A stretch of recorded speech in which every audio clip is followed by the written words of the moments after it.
Ici RCFM, les municipales 2026, le débat Bastia. Bonjour, débat municipal aujourd'hui à Bastia, un débat que j'ai le plaisir de piloter avec ma consoeur de Corse Matin, Julie Cuiligi-Orlande. Bonjour Julie. Bonjour Patrick. Une élection dans la deuxième ville de Corse que tout le monde dit-on scrute. Allez savoir pourquoi. Avec 7 candidats, c'est un record chez nous. Tout d'abord, je prends mon souffle, la liste de la majorité sortante Bastia ISAM, Fais-moi Goursiga, Corée-Front et les socialistes ensemble. Une liste conduite non pas par le maire sortant Pierre Savel, mais par le président de l'exécutif Gilles Simeoni. Face à lui, Julia Morganti pour la liste Unidi, une coalition allant du MCD au PNC en passant par une partie de la droite derrière Sylvain Fante, un futur pour Bastia et Jean-Sébastien de Casalte. À droite, Jean-Martin Mondologne est à la tête de la liste d'Audi Adoumon avec les radicaux de Jean Zuccarelli. Nous avons ensuite 2 listes à gauche, celle du communiste Francis Riolacci, Bastia in Comune, et celle de Sacha Bastelica, Unavi Ave Bastia. Et enfin, 2 listes de la droite, on va dire identitaire, Popolo di Bastia, de Nicolas Battini, soutenu par le RN et l'UDR, et Prima Inostri de Jean-Michel Lamberti, soutenu par Reconquête et Forza Nuova. Messieurs, bonjour. Nous avons donc 55 minutes pour débattre. Il faudra être très synthétique, voire concis. Je vous en remercie d'avance.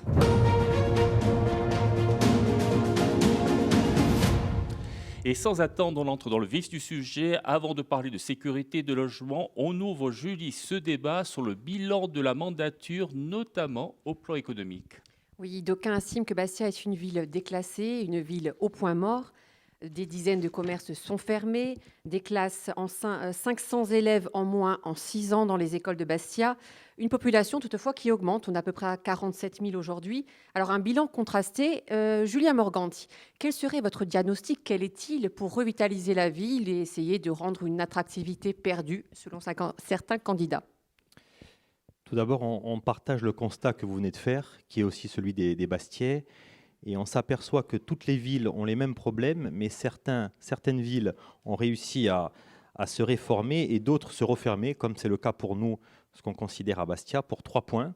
Tout d'abord, le manque de gestion au quotidien sur la question de la propreté, de la gestion des déchets, de la circulation, l'anarchie sur le domaine public, mais aussi un manque de vision sur les grands projets structurants comme le théâtre, le port, l'îlot de la Poste.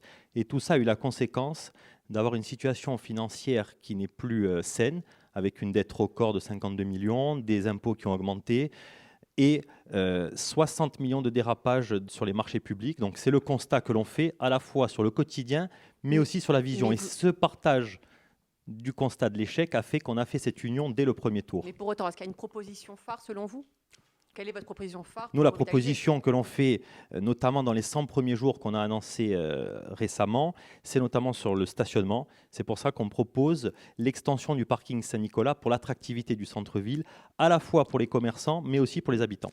Très rapidement, on va y revenir. Jean-Martin Mondologne, il y a 6 ans, donc c'était en 2020, le dernier scrutin, vous aviez parlé de Bastia comme d'une belle endormie. Elle s'est réveillée depuis? Je ne crois pas, en tout cas je l'appelle au Bastiais pour le confirmer. Vous avez évoqué de façon très rapide le bilan. Lorsqu'on se réfère au bilan, il suffit d'aller lire ce qui a été promis. Il était question de stationnement, nada.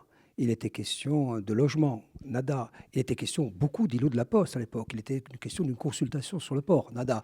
Donc le bilan est assez famélique, même s'il y a quelques séquences, je dois dire, assez flatteuses. Le Vieux-Port, le Montinum, l'Aldilonde, qui relève du reste d'autres mandatures, en tout cas qui étaient à l'époque en germe. En réalité, toutes ces séquences flatteuses sont sans aucune mesure avec le double enjeu sur lequel doit s'asseoir une grande ville comme Bastia. L'enjeu économique, avec l'ouverture de grands chantiers, de ce point de vue, Bastia est en panne sèche. Et puis surtout, évidemment, ce que nous avons constaté au gré des kilomètres parcourus à rencontrer les Bastiais, la fracture sociale qui a accru. Autrement dit, les plus riches sont devenus plus riches encore et les plus pauvres sont devenus plus pauvres encore. Et entre les deux, la pauvreté ordinaire est diffuse dans tout Bastia. Ce sont ces 2 chantiers sur lesquels doit reposer l'action programmatique de la liste que j'ai l'honneur de représenter. On va en parler. Nicolas Battini, votre regard sur la santé économique de Bastia? Écoutez, vous me permettrez quand même d'évoquer le bilan général de façon très succincte et rapide. Et puis, je conclurai mon propos en effet par la question économique. Moi, je crois qu'avant toute chose, je vais commencer par le positif, parce qu'il y en a. Je ne vous ai pas habitué à ça, Vous nous Presidente étonnez, Simeoni. hein. Badia è un affare, giustamente non ta lingua corsa o voglio cominciare questa discussione e dire che so che è stato fatto in Bastia, non ta lingua corsa 6 anni passati, di qualcosa che c'è la saluta. Notamment au niveau de scuola corsa, che riceve a Zabede più di 60.000 euro di sostegno tutti gli anni. Penso che c'è la doppia qui, c'est ce que j'ai dit à mon ami Castellani, président di scuola corsa. Oui, mais on parle d'économie parce qu'on parle aussi de politiques publiques qui sont articulées autour de subventions publiques et qui sont tirées précisément de la manne qui est disponible par rapport Mais là, à la on est vie sur la économique. langue, c'est un autre chapitre. Concernant la vie économique de Bastia, moi je pense tout simplement, et c'est finalement lié à tout le reste du bilan qu'on pourra dresser, en tout cas pour ce qui nous concerne, c'est un bilan d'une commune de gauche, c'est-à-dire une paupérisation croissante. Je vois que ça fait rire M. Bastet, les gars, mais enfin, ça ne fait pas forcément rire tous les Bastiais.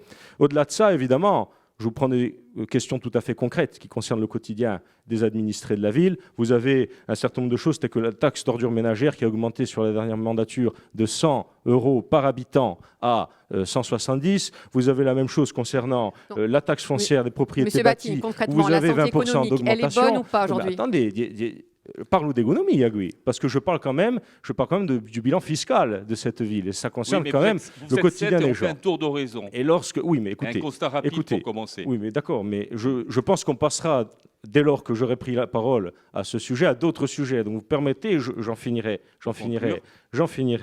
à ce stade.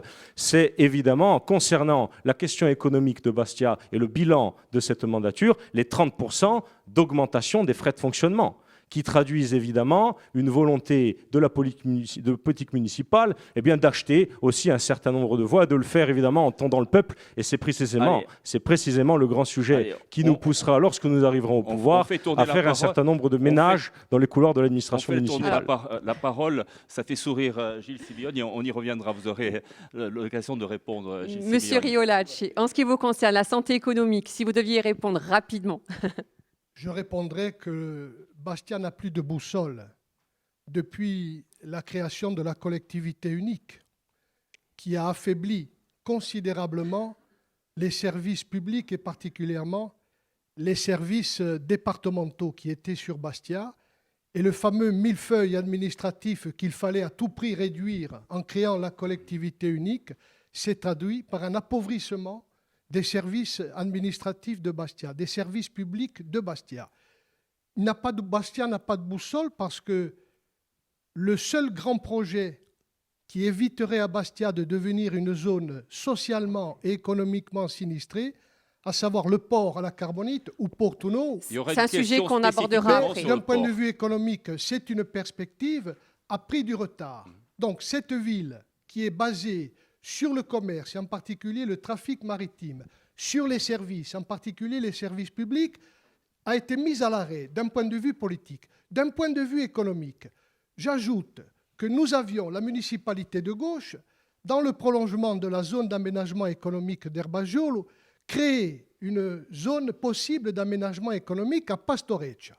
Elle est restée en jachère depuis. Plus rien n'a été fait. Donc il y a à redonner à cette ville une dynamique économique, mais pour nous, cette dynamique doit se traduire par un progrès social, contrairement à ce qu'on a vécu jusqu'à aujourd'hui. Monsieur Bastelica, vous êtes d'accord, vous aussi, une ville au point mort? Alors moi, je pourrais me référer à la lettre des finances publiques et du préfet qui avait été donnée déjà en 2021 et qui indiquait qu'il y avait une mauvaise trajectoire qui était prise par la municipalité.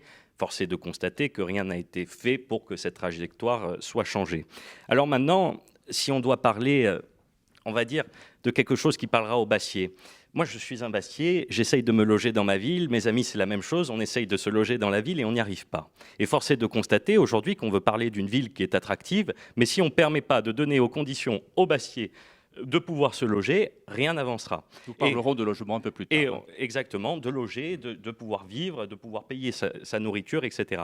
Et si vous me le permettez, le seul budget qui est en baisse par la municipalité, c'est le budget de la jeunesse. Et moi, c'est ça que je dénonce. C'est celui, justement, où quand on veut mettre les forces vives en avant, qui devrait être valorisé. Et dans le même temps, si vous me le permettez, l'impôt, c'est une chose, oui, mais il faudrait que l'impôt soit bien investi, et donc dans des bons projets. Avec moi, je veux rassurer les Bastiais, il n'y aura pas des grands projets pharaoniques. Ce n'est pas le cas pour le moment, non. Voilà, et je ne vous propose pas de faire de Bastia Dubaï, par exemple, comme certains candidats le proposent. On en est loin pour l'instant.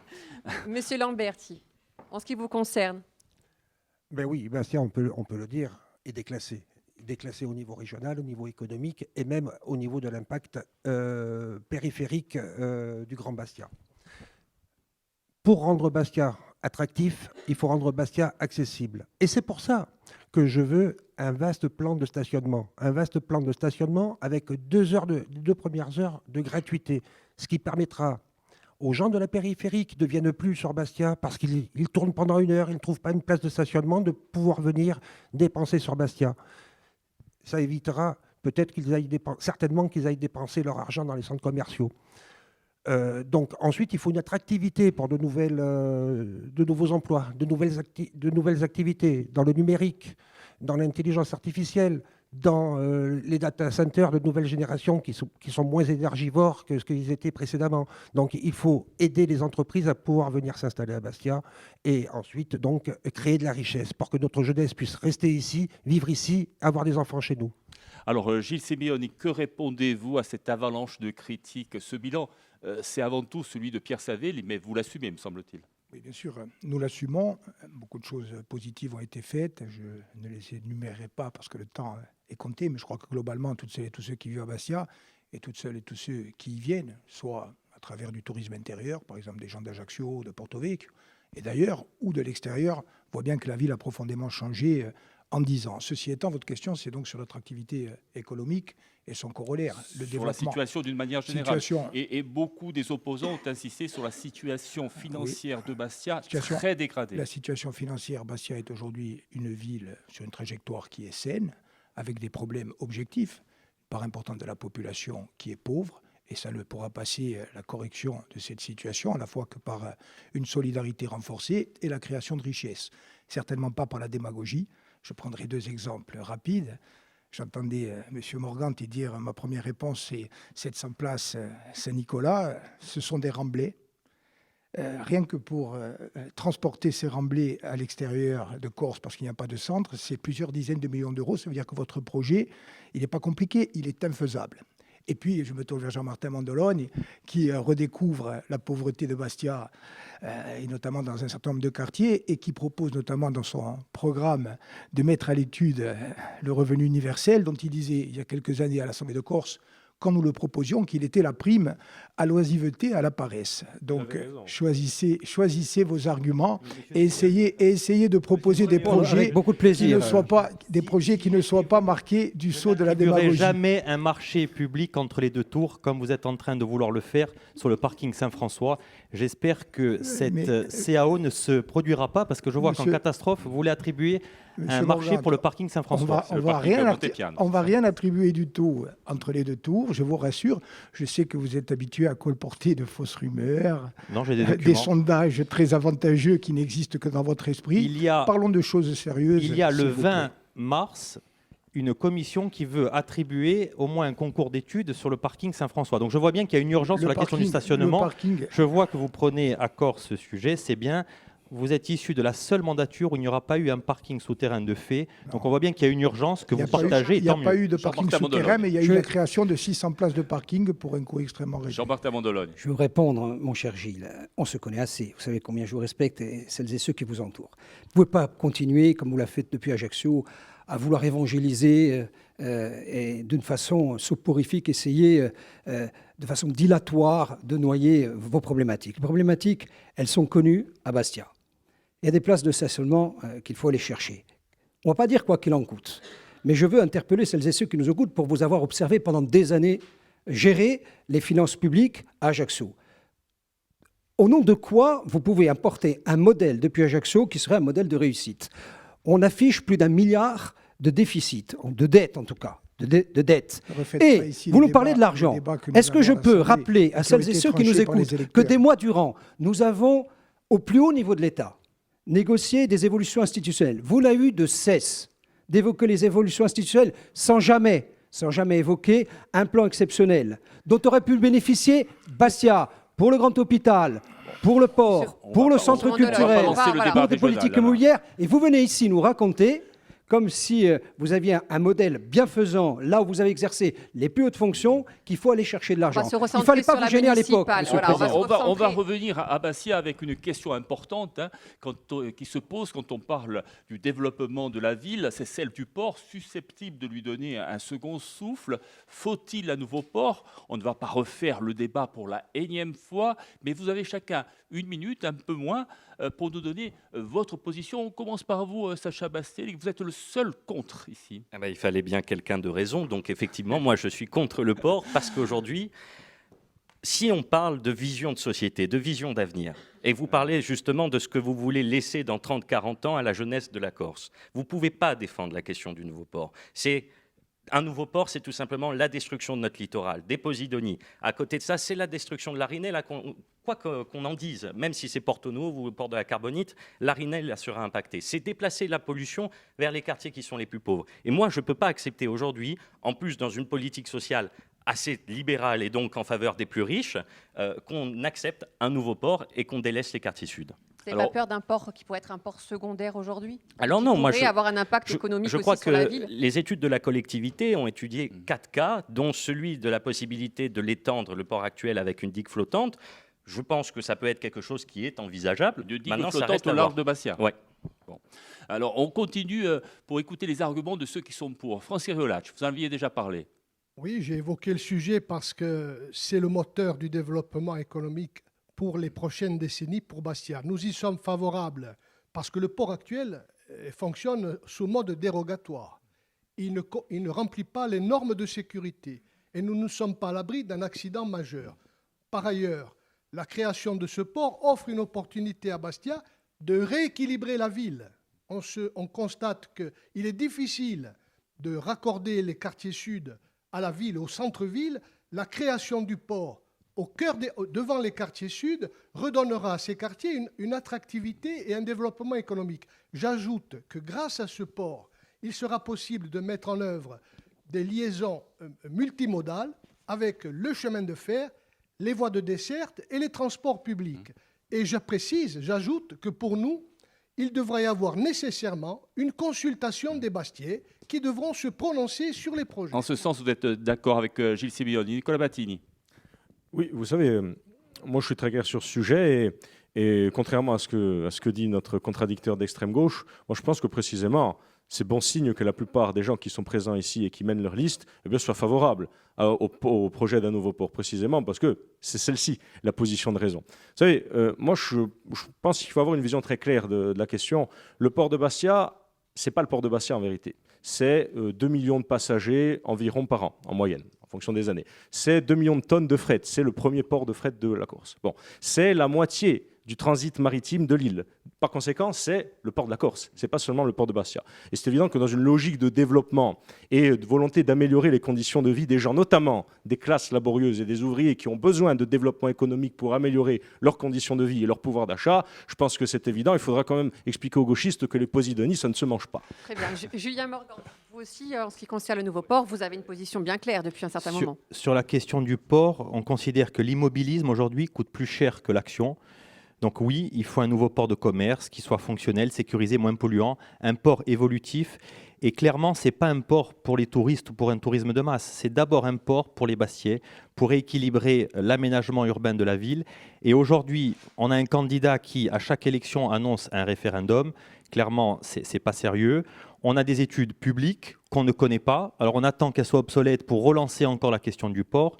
Nous, clairement, cette question du port, elle est vitale et c'est pour ça qu'on travaille à la fois sur le transfert du port à la Carbonite, mais aussi sur la conversion du bassin actuel pour tout simplement donner des possibilités aux Bastiais de vivre mieux, de se développer, de se stationner, de se divertir. C'est l'avenir de Bastia qui est en jeu à travers ce port. Allez, c'est un rare moment de consensus. Jean-Marc Damon de Logne, hormis Sacha Bastet, évidemment. Dans le consensus ambiant, évidemment qu'il faut un port pour des raisons de sécurité, c'est évoqué. Vous savez, on finit par s'habituer, lorsqu'il y a du vent, ne pas voir les ports rentrer à Bastia. C'est un des seuls ports en Méditerranée où les bateaux n'arrivent pas à quai lorsqu'il y a du vent. Ça pose des problèmes logistiques, évidemment. C'est un sujet d'aménagement urbain. C'est surtout, mon cher Sacha, un sujet d'essor économique. Vous parlez des plus jeunes. Les plus jeunes, ils vont avoir besoin de travailler. Et on a besoin de les sortir de la condition d'indignité dans laquelle ils se trouvent. Et là où il y a de l'essor économique, il y a des richesses. Et on ne peut distribuer que les richesses que l'on crée. Et il faut des grands chantiers à Bastia, et je fais la différence entre un maire bâtisseur et un maire bâtonneur. Ce n'est pas seulement des tonnes de béton à port, c'est un sujet d'essor économique et un sujet qui vitalise l'ensemble des populations les plus impécunieuses. Monsieur Lamberti. Le port de Bastia doit être le projet des Bastiais et décidé par les Bastiais in fine. Mais en dehors de ça, il ne faut pas proposer qu'un bassin, il faut proposer un projet global, avec un projet donc au sud où il y aura un développement autour du nouveau bassin et ce que nous ferons du bassin actuel et les terre-pleins qu'il y a autour. Donc le port de Bastia doit être un projet décidé par les Bastiais par un référendum, effectivement. Alors, Gilles Simeoni, vous êtes pour, vous aussi, mais on ne peut pas dire que depuis 10 ans que vous êtes à la tête de la collectivité de Corse, vous ayez contribué à faire avancer ce dossier majeur. Pas tout à fait d'accord avec pas trop vu enthousiasme. votre analyse. 4 points. Premièrement. 4 points, vous m'inquiétez. Non, mais rapidement. Il y a au moins 3 personnes ici, je ne connais pas leur position à l'époque, qui étaient pour le port de la Carbonite. M. Morgante, M. Riolacci, M. Mondoloni. Moi, je suis fier de m'être opposé à ce projet et je suis heureux pour Bastia et pour la Corse qu'il n'ait pas eu lieu parce que c'était un projet conçu pour 9 millions de passagers alors qu'aujourd'hui, ça plafonne à 2 millions parce que c'était un projet qui représente 40% de plus de béton que celui de Porto-Nuovo et enfin parce qu'effectivement, ça aurait détruit la Rinelle. Donc oui, nous sommes opposés, nous avons bien fait d'avoir raison. Deuxièmement, 10 millions d'euros d'études, 5 millions avant moi, 5 millions après. Moi, j'ai notamment porté le projet Porto-Nuovo, moins impactant écologiquement, justement dimensionné avec une requalification. Qui est au nord de la Carbonite, qui détruit la plage de Figadiola. Absolument pas. Au nord de la Carbonite, il y a Figadiola. Les impacts sont identiques avec le projet que vous défendiez, totalement surdimensionné, et avec celui-là. Ceci étant, ce que je dis aussi très clairement, 2 choses et je termine, c'est que, premièrement, ce projet va coûter entre 1 milliard pour Porto-Nuovo, s'il est fait, et sans doute 1,5 milliard, et 7 ou 8 milliards si on suit le projet de Dubaï de M. Morgan qui propose un parc de 9 hectares et une plage d'1 kilomètre. Un port à la Carbonite, c'est 500 millions, c'est les chiffres de la CCI avant que vous en deveniez président. Absolument pas. J'ai le sentiment qu'on va beaucoup en parler. Donc moi j'ai créé les conditions, moi je me suis positionné en faveur de ce projet. Porto-Nuovo qui modifierait totalement la ville et qui doit être partagé. Moi, j'entends des craintes. Ce que je dis aussi, et c'est le dernier point, j'ai créé les conditions du débat avec les études. Porto-Nuovo d'un côté, le réaménagement du bassin actuel avec 2 tunnels routiers, ça sera débattu et c'est un engagement que nous avons pris dans les 6 mois suivant l'élection. Le référendum, c'est l'élection municipale, tout simplement. Non, pas du tout, parce que sur toutes les listes qui sont ici, il y a des personnes, y compris vos colistiers, à moins qu'ils aient changé subrepticement d'avis, il y a un certain nombre de forces politiques on enregistre la volonté de consultation dans les 6 mois, une consultation. Juste un mot, Sacha Bastel, vous êtes le seul défenseur des Posidonies ici. Oui, parce que non, pas le seul, je le suis aussi. C'est ce qui permet de respirer, excusez-moi, peut-être que vous l'avez oublié ça. Et deuxième chose aussi, sur toutes les images de synthèse qui ont été commandées, il y avait un bateau de croisière. Et moi, je ne veux pas que Bastia soit supplétif du tourisme de masse. Mais tous ces candidats auraient été très bons candidats à Ajaccio, mais pas à Bastia. Allez, on poursuit ce débat sur un thème très sensible. Ici RCFM, les municipales 2026, le débat Bastia. Alors, thème très sensible, je veux parler de la sécurité. C'est pour beaucoup un enjeu majeur de ce scrutin, et pas uniquement à Bastia ni en Corse. Et pourtant, c'est une compétence sur laquelle les maires n'ont pas entièrement la main. Les principaux leviers répressifs demeurent en effet des compétences de l'État. Alors, en Bastia, en 2025, chiffre officiel, 2700 actes de délinquance, un tiers des cambriolages ou vols. En comparaison à Cagnes-sur-Mer, ville de la même strate, on en recense 6000. Donc 2 fois plus. D'où ma question, réalité ou ressenti, vraiment, quand on parle d'insécurité à Bastia. On commence par vous, Nicolas Battini. Oui, vous savez, fait un cheval de bataille de votre campagne. Oui, j'en ai pas fait un cheval de bataille. J'ai simplement rendu la parole à des milliers de Bastiais qui, sur ce sujet, dès lors qu'ils s'expriment et se plaignent, sont totalement caricaturés et extrême droitisés par la doxa générale qui dirige la ville et le reste de la Corse. Non, je pense qu'il n'y a pas un sentiment d'insécurité. Alors évidemment, mais les chiffres si l'on compare, si l'on compare à Marseille. Alors, c'était une ville de même strate. Si l'on compare à Marseille, alors esiste ben di logo. Je suis d'accord. Ma manto dove avete migliaia di bastiacci che si ne lagnano. Sono mica tutti scemi, sono mica tutti nazi. Amento do forse Il ne faut pas gimnaso confondre realidad, insécurité et forse incivilité. gimnaso C'est pas la même realidad, chose. hanno ne boghe di raggio chi li va genou barla così. Et moi, vous savez, j'ai pas seulement un certain nombre d'éléments programmatiques qui me distinguent de mes honorables contradicteurs. J'ai aussi un fait de vie, c'est-à-dire que je suis le seul candidat dans cette municipale qui vit dans les quartiers sud de Bastia. Vous êtes deux, je crois. Et Jean-Martin qui y travaille. Moi, je veux dire que j'y vis, c'est-à-dire que, autant pour moi, avec le micro. autant pour moi. Il vit et il travaille. Jean-Martin a certainement discuté avec le même genre de personnes avec lesquelles nous discutons tous les jours, c'est-à-dire globalement ceux qui vivent dans les quartiers sud de Bastia, qui sono gente ouvrieri, qui travaillano piccoli ritirati, gente qui soffrono una vita quotidiana et qui s'étonnent de voir de plus en plus les quartiers où pour un certain nombre d'entre eux vivent depuis des décennies, eh bien, ne plus être le village qu'ils connaissaient il y a 20, 30 ou 40 ans, et la situation quotidienne ressemblant de plus en plus à d'autres situations d'analogue que nous rencontrons dans des grandes villes sur le continent, qui ne sont pas seulement liées aux chiffres réels et statistiques de l'insécurité, mais aussi à la question de l'immigration, qui est directement corrélée, il faut quand même le dire. Jean-Martin, justement, vous y vivez aussi. Un de vos programmes concerne l'insécurité. Alors, vous partagez ressenti, insécurité réelle? Oui, j'y vis et je travaille, et je considère que lorsqu'on est en politique, ce n'est pas le thermomètre qui compte. Le thermomètre, vous l'avez décrit, ce sont les chiffres, c'est le ressenti. Voilà, s'il fait 18 degrés dehors, si j'ai la fièvre, il ne fait pas 18 degrés. Il existe. Le ressenti, il existe. Et donc, on doit y répondre. On doit y répondre sur le thème beaucoup plus général du reste de la tranquillité publique.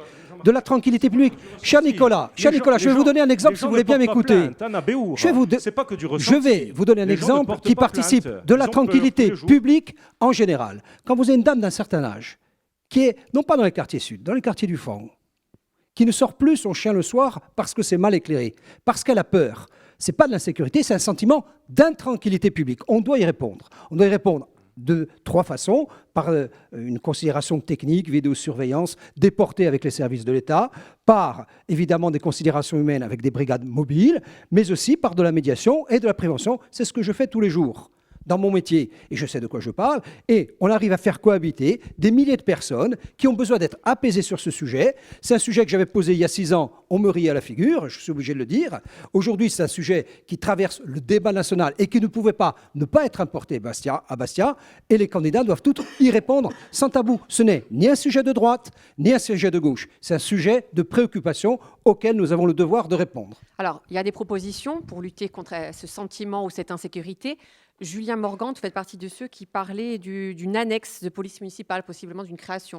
Alors oui, c'est une proposition qui revient chez plusieurs candidats. Il y a également l'armement de cette police municipale. Alors vous, je crois que vous partagez armement et annexe de la police municipale dans les quartiers sud. Aujourd'hui, Bastia est confronté à des phénomènes de tension, aussi bien sur des dégradations de l'espace public, mais aussi sur une augmentation des violences, des trafics de drogue, parce qu'il faut dire aussi le terme. Et c'est pour ça que nous, la doctrine avec UNID, c'est d'assurer avec fermeté la sécurité des Bastiais. Et pour ça passe par la création d'une police de proximité, c'est-à-dire embaucher 10 agents supplémentaires et pas simplement pour mettre des PV sur le boulevard Paul, c'est-à-dire qu'il y a des quartiers à Bastia qui n'ont jamais vu un policier municipal à pied. Donc on souhaite renforcer cette notion de police de proximité, ensuite utiliser les moyens modernes, c'est-à-dire la vidéoprotection, l'armement. Je suis surpris qu'entre le début de campagne où on a fait cette proposition, on nous traitait de populistes, et maintenant certains candidats ont évolué, et tant mieux. Ça veut dire qu'enfin certains découvrent les quartiers. Et enfin, une annexe de la police municipale, tout simplement dans la mairie annexe à Loupine, qui permet de rapprocher la police de la population et d'avoir ce sentiment de sécurité. Aujourd'hui, le rôle d'un maire, c'est d'assurer la sécurité et la tranquillité publique à Bastia, ce qui n'a pas été fait. Ça, c'est une proposition qui fait consensus à la création d'une antenne dans les quartiers sud. En revanche, l'armement, non. Vous, Gilles Simeone, vous êtes contre. Lors du meeting de Loupine, où il y a 15 jours, vous avez dit « Moi, je ne veux pas de cow-boys dans les rues de Bastia ». Oui, très clairement. Alors, plusieurs choses. Là encore, oui, il y a un sentiment d'insécurité. Et oui, il y a des statistiques, même si elles sont plutôt rassurantes par rapport à ce qui peut se passer en France ou ailleurs, témoignent d'une dégradation. Donc il faut y répondre. Il y a des points sur lesquels on est d'accord. On est d'accord pour une police de proximité renforcée, qui patrouille, qui va au contact des gens. On est d'accord pour un poste de police municipale dans les quartiers sud. On est d'accord pour une vidéoprotection qui a commencé à être déployée et qui doit être respectueuse des libertés individuelles. Et puis après, on n'est pas d'accord du tout sur un certain nombre de choses. 2 exemples. Sur l'armement, je dis clairement, à chacun son travail. La police municipale est une police de proximité, est une police de prévention, est une police de sécurisation. Un chiffre, les policiers municipaux, ils sont 25 à Bastia, ils ont tous un taser depuis 4 ans. Il n'y a pas eu à utiliser cette arme non létale, à part en une occasion, pendant les 4 ans qui viennent de s'écouler. Donc pas d'armes. La police nationale, il faut qu'elle soit présente. Et nous travaillerons aussi avec les autorités qui ont pris sur la police nationale, notamment pour lutter contre les trafics, notamment pour lutter contre les rassemblements qui sont perçus comme inquiétants. Puis dernier mot, et là c'est le désaccord total, je vais le dire, avec M. Battine et avec M. Lambert. Moi je pense qu'à Bastia, il y a des gens qui vivent depuis longtemps, qui respectent le pacte social, qui sont corses parce qu'ils sont corses depuis des générations, qui sont corses d'origine marocaine, qui sont corses d'origine portugaise. Et moi, je ne suis pas d'accord pour qu'on ait des boucs émissaires en disant il y a l'immigration, il y a l'immigration, il y a l'insécurité. L'insécurité à Bastia, ce n'est pas l'immigration. L'insécurité à Bastia, ce n'est pas l'immigration. Le trafic de drogue à grande échelle en Corse, ce n'est pas l'immigration. Et la mafia contre laquelle vous ne parlez jamais, ce n'est pas l'immigration. Vous parlez ensemble, on n'entend personne.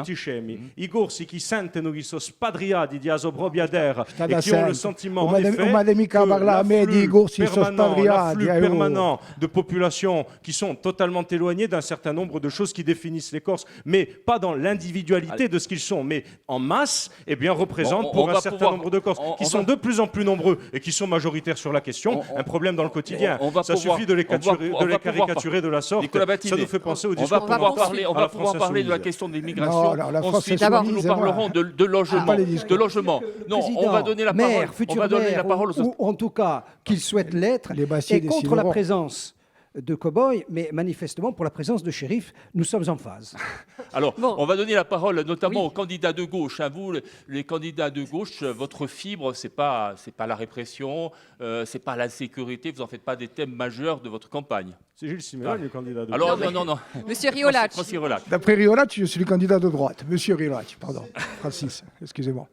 C'est une question sur laquelle on ne doit pas faire de surenchère et surtout pas tirer un trait d'égalité entre immigration et délinquance comme je viens de l'entendre aujourd'hui. Un trait d'à peu près, alors. Non. C'est scandaleux parce que ça désigne effectivement des boucs émissaires. On désigne les immigrés comme source de violence. Et c'est inacceptable et ce n'est pas vérifié. La sécurité, c'est un droit que doit garantir la République. Et il y a 2 façons de le faire. D'abord, au niveau de la police nationale, les chiffres de l'année dernière de la délinquance ont été rendus publics par le préfet. On y constate une baisse des agressions physiques, mais surtout une augmentation du trafic de drogue. Et ça, c'est un domaine qui est de la responsabilité de l'État et de la police nationale. Donc nous demandons un renfort des moyens de la police nationale. S'agissant des incivilités qui ne font pas confondre avec la délinquance, c'est de la responsabilité du maire qui peut agir avec la police municipale. Et nous précisons que nous ne sommes pas pour armer les policiers municipaux. D'abord, parce que ce n'est pas leur rôle de s'attaquer à la délinquance. Parce qu'avec des armes, on leur fera accomplir des missions pour lutter contre la délinquance. Et deuxièmement, je précise un autre aspect. C'est que si on accepte l'armement des policiers municipaux, on acceptera le transfert d'une mission de lutte contre la délinquance sur les collectivités. On va juste poser... Voilà, Sacha Basilika, la parole vous avez donnée. Oui, alors écoutez, Julien, il faut juste faire attention sur un point. Entre l'original et la copie, on choisira toujours l'original. Voilà. Et je peux donner au moins cet accord. Et oui. Et donc alors... En l'occurrence, moi, je trouve que c'est intéressant d'avoir ce débat parce qu'il est vrai que, s'il y a un sentiment d'insécurité, des incivilités, on peut avoir une réponse qui passe par le lien social, la médiation. Et donc, les brigades citoyennes, comme je le propose, les éducateurs de quartier, comme le demandent les gens qui habitent à Loupine, comme les associations. Et ça, c'est, on va dire, l'insécurité devant la porte. Mais l'insécurité derrière la porte, c'est la pauvreté, c'est la souffrance des gens, c'est la maman qui se demande comment elle va nourrir son fils, comment elle va remplir le frigo. C'est ces familles monoparentales qui sont aujourd'hui laissées à l'abandon. Et cette insécurité-là, c'est la violence de la pauvreté par laquelle il faut avoir des réponses. Et moi, je suis l'un des seuls candidats à parler de cela, notamment en proposant des épiceries solidaires, une régie agricole publique Mais là, on est municipale, dans un autre- une régie... Et non, parce que ça rentre en jeu. La précarité, elle on est parlait de aussi la sécurité, alimentaire. de l'armement, de la... Oui, c'est la même chose. Comme ça. L'éducation aussi, Et en si fait je peux partie, mais là, on terminer en sur parle une pas chose, aujourd'hui. il y a l'insécurité aussi dans les familles, les violences intrafamiliales, la souffrance des gens qui sont dans la solitude, et enfin la mafia, puisque je suis le Vous seul êtes candidat à en davantage pour un parler. traitement La social. mafia. Vous êtes davantage pour un traitement social. On l'a bien compris. Jean-Michel Lambert, vous avez un déficit de parole assez important, donc vous pouvez développer vos propositions concernant l'insécurité. Et l'armement notamment. Et puisque- l'armement. La prévention, comme dit M. Bastelica, et la sécurité, ce n'est pas incompatible. On peut faire les deux. On peut avoir une action vis-à-vis de la jeunesse essentiellement, et aussi faire en sorte que la police municipale soit performante. Performante comment? Performante en augmentant ses effectifs, performante à hauteur de 15 agents supplémentaires, performante en étant présente H24, en ayant effectivement un commissariat municipal de proximité à Bastia Sud. Je précise qu'il y en avait un à Bastia. Je parle sous le Oui, contrôle je l'ai de connu. Francis Rollin. Je l'ai connu. À Loupil, qui a fermé il y a longtemps. Hein. Oui, oui, mais je l'ai connu. Il y avait sans doute des raisons. Hein. J'habitais à côté, donc j'habitais à Loupil à côté, donc je l'ai bien connu. Je suis effectivement un enfant de Bastia, je peux en attester. Avant 2015, oui, effectivement. Ouais. Il a fermé avant 2015. Ah, Ouais. Poursuivez, Donc, monsieur. Nous avons ouvert la maison des services publics. Voilà. Nous l'avons conforté et nous Oui, continuerons mais de le c'est- faire. Vous Mais l'avez ce n'est trouvé pas, avant. mais ce n'est pas le même registre, Jean-Michel Lambert. Bon, Ne vous laissez si pas on veut distraire. parler Ne vous de- laissez Donc, pas distraire. Répondez. monsieur Riolacci, s'il vous Je plaît. vous en prie. Je suis effectivement pour l'équipement de la police municipale. Je suis pour un maillage équipement, effectivement, avec les armes aussi. C'est pas fait pour jouer au cow-boy, monsieur Siboni. Figurez-vous que sur le continent, la police municipale a un rôle important et les policiers nationaux en sont heureux qu'ils soient présents et ils sont souvent mieux équipés que. Il y a un autre problème qui est important, dont on ne parle jamais. Nous avons un port avec des arrivées.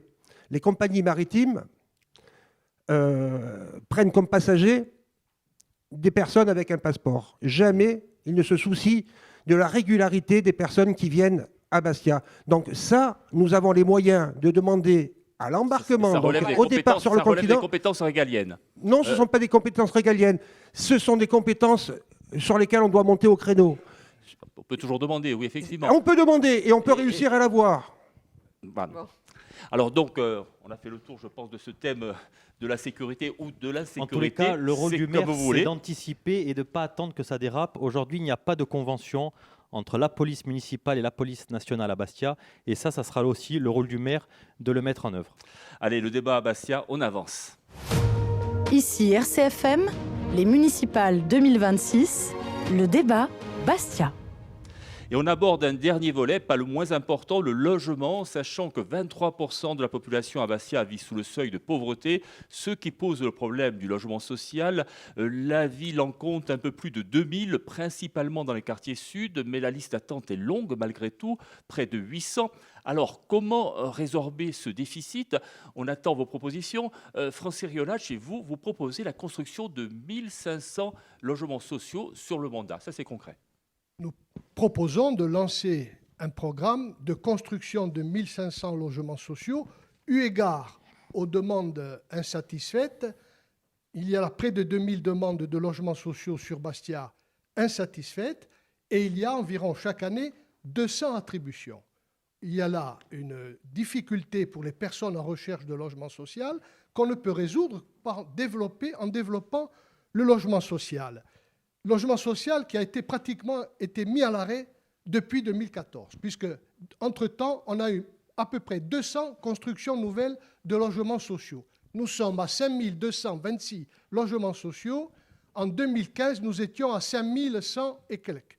Donc, il y a un déficit important par rapport à la demande. Il faut lancer ce programme et, en même temps, répondre à la diversité des attentes, à savoir l'accession sociale à la propriété, parce qu'on a besoin de répondre aux couches moyennes qui ne peuvent plus se loger à Bastia.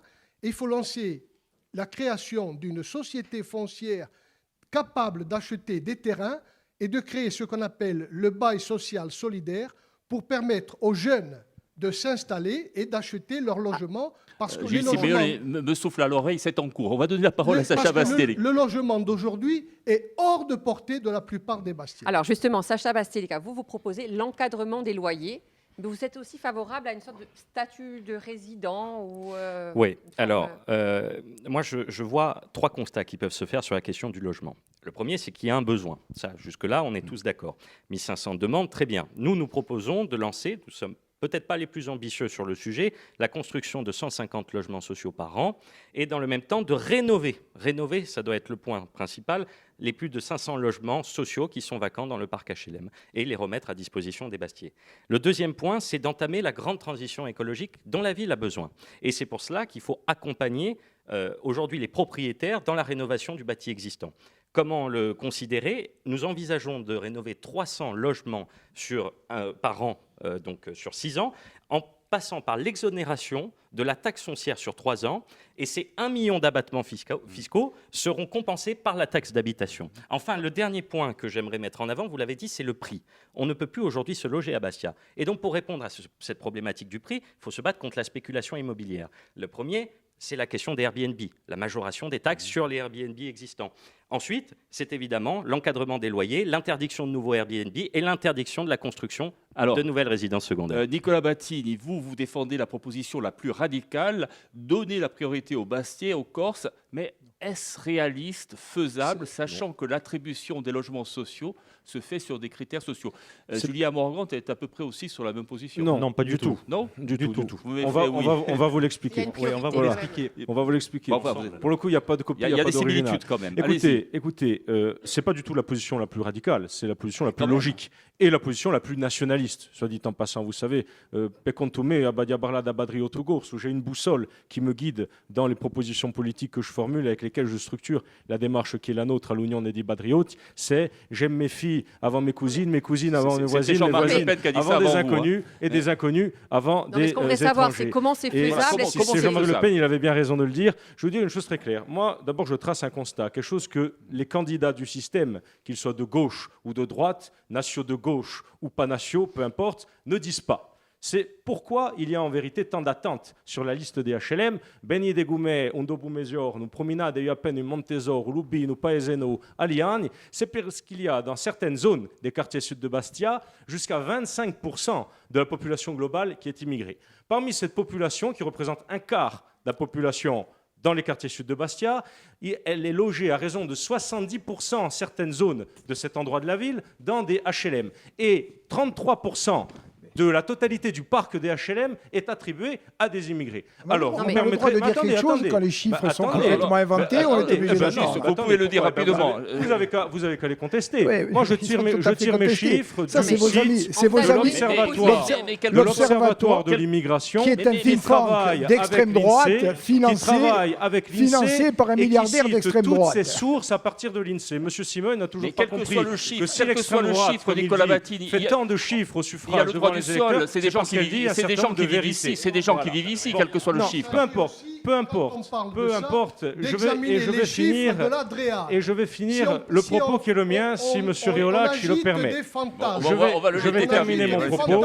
Je vais terminer mon propos parce que ce ne sont pas des fantasmes. Quand d'un banda d'aigu a demandé à Yente qu'on a un l'audio, qual est capilla de l'HLM qui se libérera, et parce que M. Riolac, si nous allons construire comme vous le désirez, si nous allons construire comme vous le désirez, comme le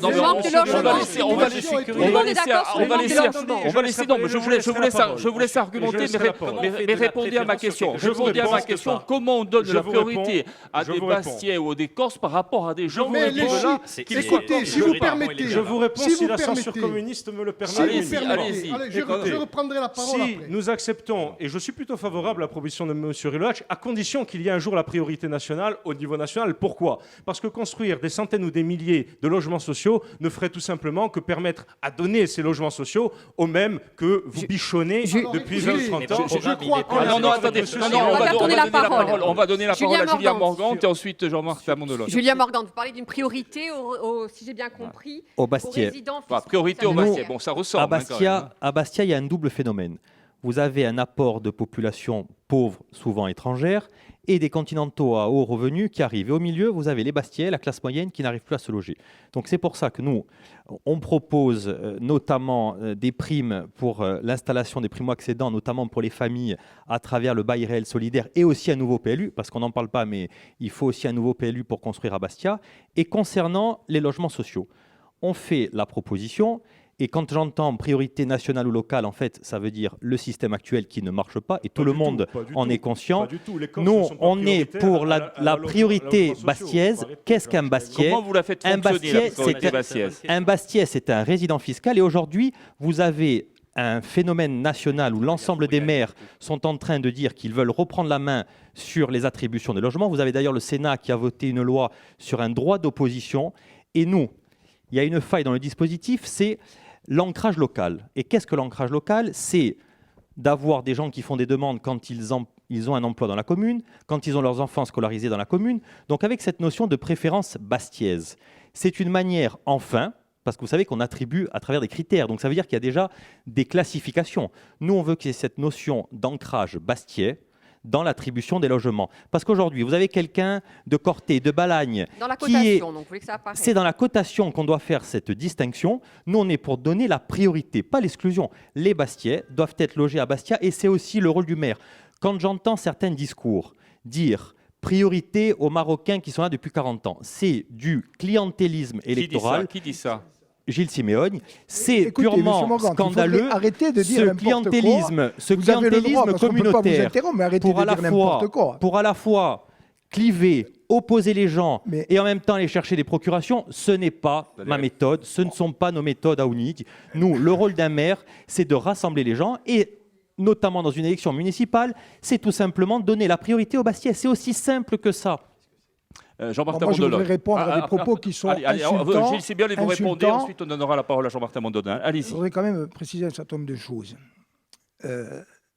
D'abord, moi j'ai voté à l'unanimité avec l'Assemblée de Corse un statut de résident.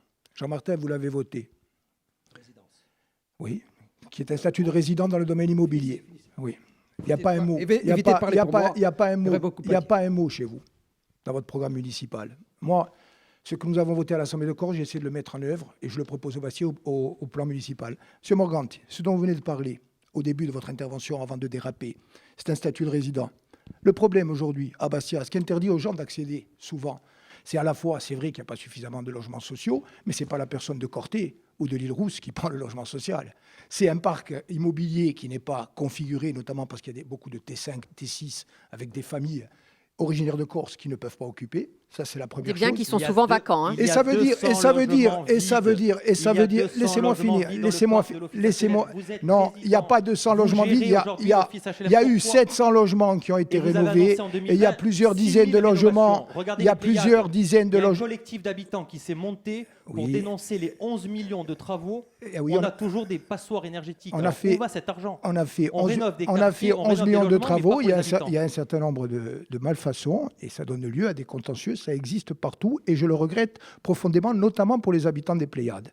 Là où votre propos est mensonger, c'est que vous dites que moi j'ai dit que je voulais prioriser les gens qui sont d'origine marocaine. Je n'ai pas du tout dit ça. J'ai dit que nous sommes pour un statut de résident sur l'accession à la propriété comme sur l'accession au logement social. Ça veut dire que le résident, et notamment le résident fiscal, quel que soit l'endroit où il est né, et souvent il y a des gens qui vivent en Corse et qui vivent à Bastia, qui sont corses, je l'ai dit, depuis des générations. Et puis il y a aussi des familles marocaines, des familles portugaises, des familles d'origine continentale qui vont pouvoir bénéficier de ce statut de résident. Ce qui pose problème, M. Batigne, même s'il ne le dit pas, et je n'ose pas croire que ça vous pose problème à vous, c'est qu'avec le statut de résident tel que nous le proposons, effectivement, les gens qui vivent ici et qui respectent notre pacte social et qui se sentent partie prenante. Le frein légal pour l'instant, c'est résident. Vous êtes... Non, je pense que voilà, nous défendons la même chose avec la charte municipale, mais nous disons que nous voulons la compléter par la priorité nationale. Nous sommes d'accord sur ce premier point, à condition que la proposition ne se résume pas à cela.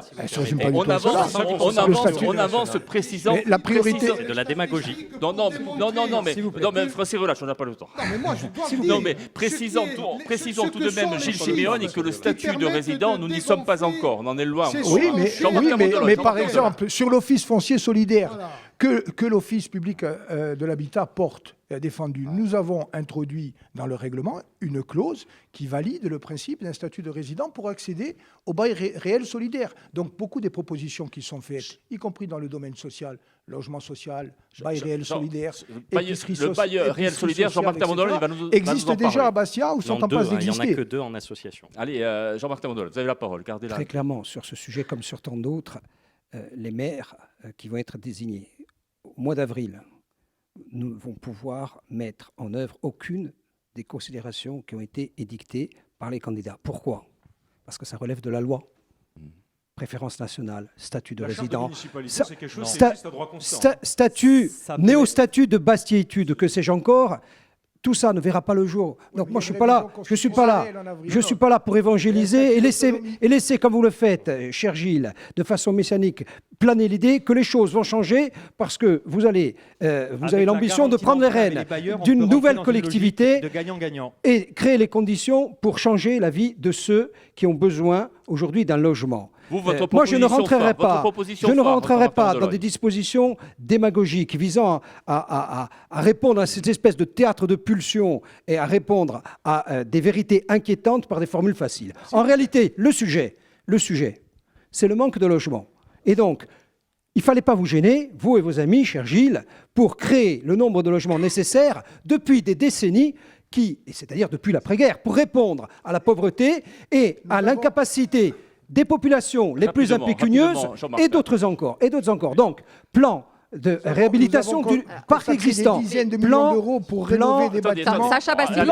de réhabilitation existant, de nouveaux logements et surtout créer les conditions pour qu'on ait un parc de logements digne. Je ne prends qu'un exemple de réussite, peu importe à qui l'incombe. La résidence Gaudin. C'est une résidence HLM dans laquelle cohabitent des gens de toute confession, de toute culture, de toutes origines. Ça fonctionne pourquoi ? Parce qu'on a fait du beau. Et là où il y a du beau, il y a de la dignité. Là où il y a de la dignité, il y a de la cohabitation facile. Et c'est la municipalité de Pierre-Saville qui l'a fait. Jean-Michel Lombard. Pas du tout. Jean-Michel Lombard. Pas du tout. Comme souvent. Le Poulet. Non, mais... Il était en germe avant 2015. Et les 160 On va laisser faire tourner la parole, s'il vous plaît. Peu importe, ça a été fait. On ne vous a pas attendu pour être vertueux, cher Gilles. Jean-Michel Lombard. S'il vous plaît, messieurs, s'il vous plaît. Jean-Michel Lombard. Effectivement, je suis aussi pour la priorisation des Bastiers de souche, des Bastiers de cœur et des Bastiers de travail. De tout le monde. Ça veut rien dire. Comme tout le monde. Oui, ça veut dire. Donc, ça englobe beaucoup de monde. Mais là, j'entends parler de milliers ou 1500 logements construits. Pour qui et pourquoi ? Si c'est pour que ça doit servir de bouclier pour les Bastiers et non pas d'un mode de remplacement. Effectivement, aujourd'hui, nous sommes confrontés à un problème qui est lié aussi à l'immigration. Allez-y. Donc, moi, je veux qu'on priorise les nôtres, ceux qui vivent comme nous, avant de prioriser ceux qui vont nous remplacer un jour ou l'autre. Non, mais on a fini. On finit. Mais le président de l'exécutif est attaqué de toutes parts. Il est attaqué de toutes parts. Il est obligé. Mais on arrive. Je vais vous poser une question qui va vous intéresser. Vous allez. Non, une question va vous intéresser. On a bouclé. On y revient entre deux tours. Je vais simplement. Allez. Non, mais pas en un mot. Je donne des chiffres. Allez, mais donnez-les rapidement. Voilà. 1583 demandes de logement à Bastia. 70% sont des résidents bastiais. C'est ce que Voilà. 15% sont des résidents en Corse. 8% sont des résidents sur le continent, 7% sont des étrangers. On a quasiment terminé. Donc, juste un donc point. les logements qui sont attribués à Bastia sont prioritairement attribués à des Bastiais. Ce qu'il faut, c'est construire des logements et pas sortir des machins style statut de résident ou priorité nationale. On a une question. Une Les construire et les rénover. Non, attendez. Le débat est quasiment terminé. Une question bonus pour terminer. Un autre projet phare de Bastia, c'est le théâtre municipal qui est fermé depuis 2023. Un projet, on parle de 40-50 millions d'euros. Est-ce qu'on poursuit ce projet, sachant que Bastia a des finances, a un budget très contraint? Allez, un tour de table. Rapidement. Demandez à ceux qui sont pour l'abandon. Après, je vous dirai ce que j'en pense. Alors, qui est pour l'abandon? du projet. On est tout Mais rapidement, simplement, en un mot, on est tout simplement pour l'abandon parce qu'il y a 23 lots. Il n'y en a pas un qui a été attribué, notamment le gros œuvre. J'espère qu'il ne le sera pas entre les deux tours. Donc, on peut l'arrêter et on est dans une logique de rénovation parce qu'il participe Merci. à l'identité bastiaise. Nicolas Vattini. C'est finalement le théâtre à l'image de ces 10 ans de mandature. C'est beaucoup de promesses pour pas beaucoup de moyens d'action. Monsieur Lamberti. Bastia a besoin d'un théâtre. Et donc, faire le projet pharaonique qui est en cours, ça va reporter à trop tard. Il faut le remettre aux normes et le rénover. Francis Rula, je rappelle que vous étiez responsable de la culture. Absolument. Il fut un Et temps, nous hein. avions envisagé précisément la rénovation du théâtre et nous avions inscrit 5 millions d'euros dans la dernière tranche du PUI. Mais je veux dire ceci. Certainement que le projet a été lancé de façon un peu précipitée et imprudente par rapport à la découverte de l'amiante. Ceci étant, c'est un projet que nous examinerons si nous sommes aux responsabilités, pour examiner sa soutenabilité financière et sa faisabilité. Ça ne vous inquiète pas, les sommes astronomiques annoncées. Jean-Martin Mondologne, La décision sera prise une fois en fonction. Jean-Martin Mondologne, en un mot. La culture, c'est l'ADN de Bastia. Oui, il faut poursuivre ce projet. C'est un beau projet. J'ai contribué à le choisir. Il faut aller au bout, tout en revisitant certains lots, parce que, évidemment, c'était prévisible. Il y a des surcoûts. Mais on ne peut pas vouloir redonner à Bastia un rang de capitale méditerranéenne, notamment sur ce sujet qui fait partie de son ADN, la culture, en faisant le pari de l'abandon. C'est pas Sacha possible. Basté, Alors oui, moi je suis pour que l'on revoie ce projet actuellement qui a peut-être été trop ambitieux et au-delà de ça, c'est vers la culture hors les murs, donc hors du théâtre qu'il faut miser. Il faut aussi avoir une obligation contractuelle d'aller dans les quartiers sud pour les associations. Il faut qu'on propose de la culture qui soit vivante, que l'on anime notre ville qui aujourd'hui est désertée. On le voit, hein, je faisais un tour hier, avant-hier, encore avant-hier. La ville est désertée et ça c'est bien triste. Gilles Sébéoni, vous avez même pas une minute pour conclure. Ce projet, très vous le menez rapidement, jusqu'au bout. Vous le conservez ou pas? 32 millions d'euros, 80% de financement extérieur, ça coûte en gros 1 million d'euros par an pendant 6 ans au Bastier, 1 million d'euros sur 25 millions d'euros qu'investit chaque année la ville. Et je dis encore une fois, la démagogie, c'est de dire on abandonne. On abandonne, ça coûterait plus cher. 70 ou 80% de ce qu'il faut faire sur le théâtre, qu'on le rénove simplement ou qu'on aille au bout du projet, il faut le faire si on ne veut pas que le théâtre s'effondre. Dernier mot, 21 millions d'euros le théâtre, 11 millions d'euros le conservatoire, 11 millions d'euros le conservatoire d'Ajaccio. On Donc est vous le maintenez. exactement Vous dans le ce qu'il faut maintenez. faire pour, et je suis d'accord avec Jean-Martin Mondologne, pour assurer à Bastia On est obligé son de- rôle de capitale on est de la obligé de se culture laisser. ouverte sur la Méditerranée. Eh bien, elle est arrivée au terme de ce débat. Merci à vous 7 d'y avoir participé. Merci à Julie de m'avoir accompagné. Merci Un grand Patrick. merci aussi à la technique, Théo Lacomboise et Nicolas Dijag. Bon, allez, on se retrouve le 15 mars au soir du premier tour. Merci beaucoup. Merci à tous.